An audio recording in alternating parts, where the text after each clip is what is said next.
আসসালামু আলাইকুম বন্ধুরা।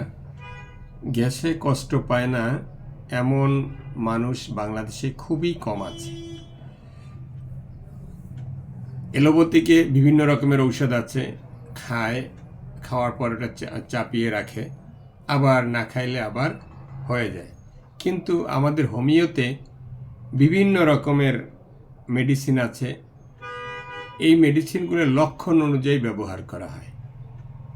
মনে করেন একটা রুগী, তার সমস্ত পেট গ্যাসে ফুলে গেছে, বায়ু নিঃসরিত হলেও বা ঢেকুর উঠলে কোনো আরাম পায় না, এক্ষেত্রে আমাদের মেডিসিন আছে চায় না।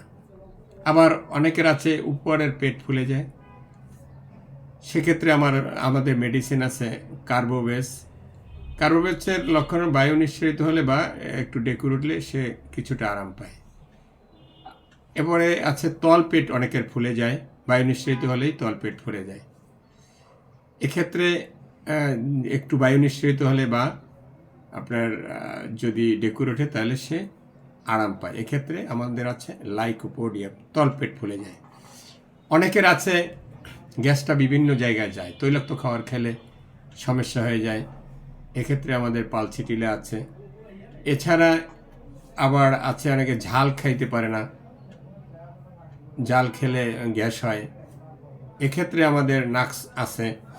দেখা যায় নাক্সের হলো সে বায়ু হলেই বা পেশাবের চাপ পড়লে তলপেট ফুলে যায় এবং সাথে সাথে তাকে যেতে হয়।